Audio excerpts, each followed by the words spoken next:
Hello बच्चों, चलिए प्रश्न को देखते हैं। अभिकथन कोशिका वृद्धि के कारण केंद्रक और जीव द्रव्य के मध्य अनुपात विचलित हो जाता है।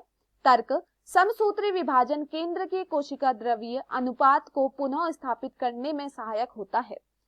हमारे पास दिए हुए विकल्प हैं। विकल्प अ, ए और आर दोनों सत्य हैं और आर ए की सही व्याख्या है। विकल्प ब, ए और आर दोनों सत्य हैं लेकिन आर ए की सही व्याख्या नहीं है। विकल्प स, ए सत्य है लेकिन आर असत्य है।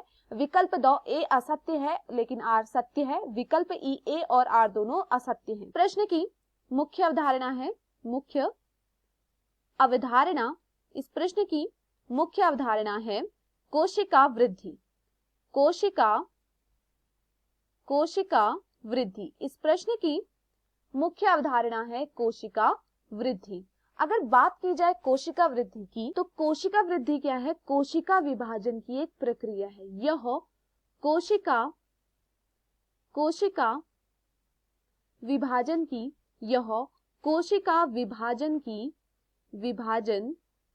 की प्रक्रिया है।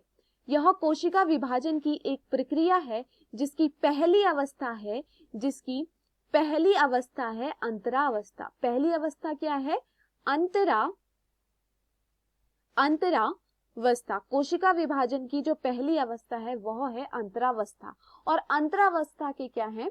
3 अवस्थाएं हैं या 3 प्रावस्थाएं हैं। पहली अवस्था क्या है? जीवन प्रावस्था, जिसमें क्या होता है? अधिकांश कोशिका द्रव्य और प्रोटीन की मात्रा क्या जाती है? बढ़ जाती है। अधिकांश कोशिका द्रव्य की मात्रा बढ़ जाती है। कोशिका द्रव्य की मात्रा बढ़ जाती है तथा यहाँ पर प्रोटीन की मात्रा भी क्या जाती है? प्रोटीन की, एमिनो एसिड की मात्रा बढ़ जाती है। वही अगर बात करें इसकी दूसरी अवस्था की, तो वह होती है एस अवस्था। एस अवस्था में क्या होता है? डीएनए की प्रतिकृति होती है। डीएनए की प्रतिकृति होती है। इसका मतलब क्या है कि डीएनए क्या हो जाएगा? दुगुना हो जाएगा। डीएनए की प्रतिकृति का मतलब है कि जो डीएनए है वह क्या हो जाएगा? द्विगुणित हो जाएगा। और आखिरी अवस्था होती है अंतरावस्था की, G2 प्रावस्था। G2 प्रावस्था क्या है? G2 प्रावस्था जो होती है, यहाँ पर कोशिका विभाजन की जांच होती है तथा यहाँ पर क्या होती है? कुछ कोशिका द्रव्य जो होते हैं यहाँ पर, जैसे माइटोकॉन्ड्रिया, क्लोरोप्लास्ट, गोल्जी, ये यहाँ पर क्या होते हैं? इनकी यह कोशिका द्रव्य की क्या होती है? मात्रा बढ़ती है। यहाँ पर क्या होती है? कुछ कोशिका द्रव्य की मात्रा बढ़ती है।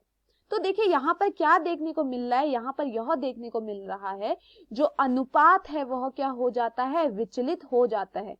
यहाँ पर जो अनुपात है वह क्या दिख रहा है? विचलित होता हुआ दिखाई दे रहा है। तो पहली प्रावस्था में हमें क्या देखने को मिलता है कि जो अनुपात है वो विचलित दिखाई देता है।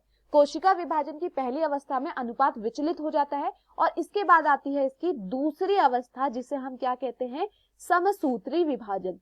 समसूत्री विभाजन में क्या देखने को मिलता है? समसूत्री विभाजन की में भी क्या है? इसकी भी अवस्थाएं हैं।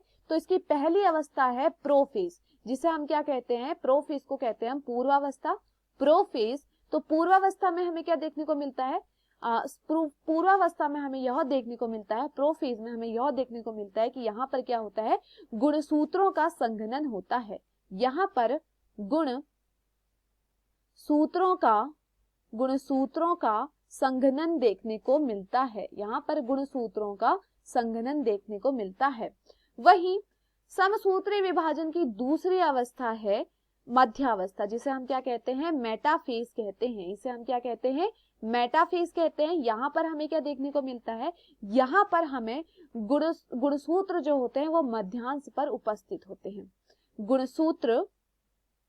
गुणसूत्र मध्यांश पर दिखाई देते हैं। गुणसूत्र मध्यांश पर दिखाई देते हैं। वहीं तीसरी अवस्था होती है पश्चावस्था, जिसे हम क्या कहते हैं? एनाफेज कहते हैं। यहाँ पर हमें क्या देखने को मिलता है?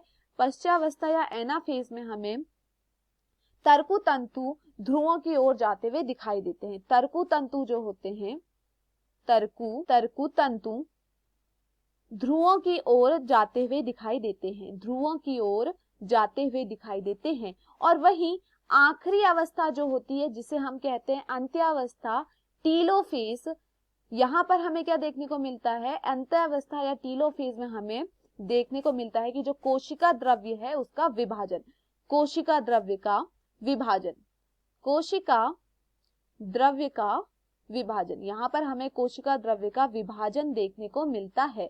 कोशिका द्रव्य के विभाजन से क्या तात्पर्य, यह एक कोशिका है और यह क्या हो चुकी है, विभाजित हो चुकी है। यह कोशिका क्या हो चुकी है, विभाजित हो चुकी है। एक कोशिका से क्या बन चुकी है, पुत्री कोशिका बन चुकी है, मात्र कोशिका से पुत्री कोशिका। तो देखिए पहला क्या था, अनुपात हमें यहाँ पर क्या दिख रहा था, अनुपात विचलित दिख रहा था। लेकिन जब यह क्या हो जा रही है, इस कोशिका का विभाजन हो जा रहा है, पुत्री कोशिका मिल जा रही है, तो हमें यहाँ पर क्या देखने को मिल रहा है, जो अनुपात है, अनुपात तो हमें क्या दिखाई दे रहा है, स्थिर होता हुआ दिखाई दे रहा है, अनुपात स्थिर होता हुआ दिखाई दे रहा है। चलिए प्रश्न को पढ़ते हैं।